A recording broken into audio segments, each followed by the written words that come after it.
Hello बच्चों, कैसे हैं आप सब। आशा करती हूँ कि आप स्वस्थ होंगे, मस्त होंगे और अपनी पढ़ाई में व्यस्त होंगे। आपकी इसी पढ़ाई को आगे बढ़ाते हुए आज हम पढ़ने जा रहे हैं एक नया अध्याय, एक नया पाठ, जिसका शीर्षक है मैं खूब पढ़ूंगा। तो बच्चों, आप सबको भी खूब पढ़ना चाहिए, है ना। तो आइए इस पाठ को शुरू करते हैं। आप लोग ध्यान से सुनिएगा। रामू का मन पढ़ने में नहीं लगता था। विद्यालय से जो भी गृह कार्य मिलता वह उसे कभी पूरा नहीं करता था। उसकी माँ भी उससे परेशान थी, क्योंकि वह हर बात के लिए कहा करता कल कर लूँगा।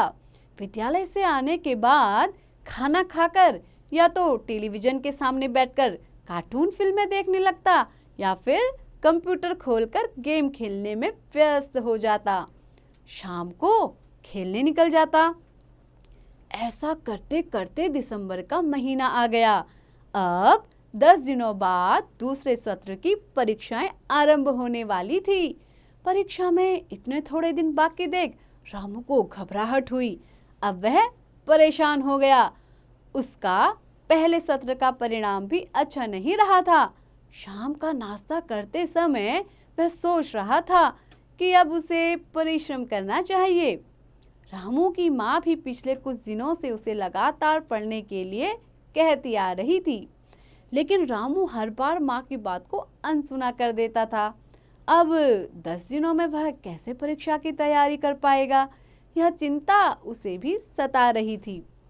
समय पर परीक्षाएं शुरू हुई।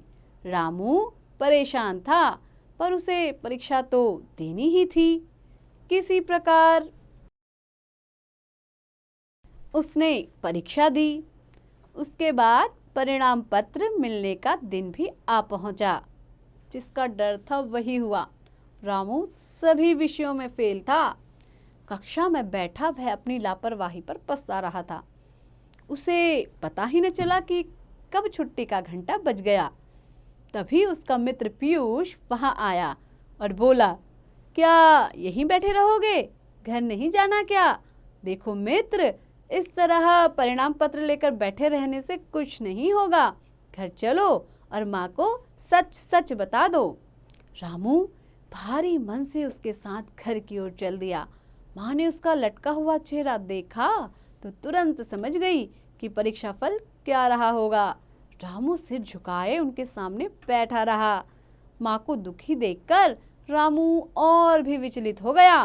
तभी सब्जी वाले की आवाज आई, सब्जी ले लो सब्जी। यह वही सब्जी वाला था जिससे रामू प्रतिदिन शाम को सब्जी खरीद कर लाया करता था।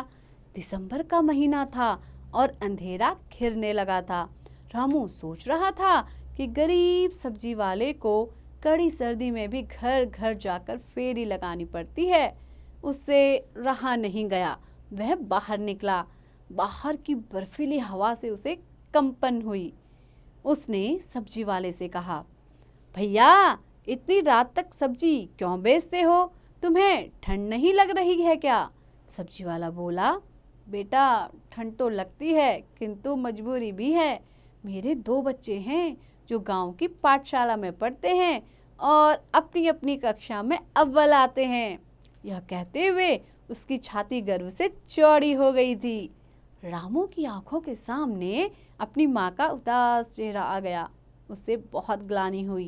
वह सोचने लगा, गांव में तो सब्जी वाले के बच्चों को सुख सुविधाएं भी कम मिलती होंगी, फिर भी वे मन लगाकर पढ़ रहे हैं, और एक हम हैं जो, इसके आगे वह सोच नहीं पाया।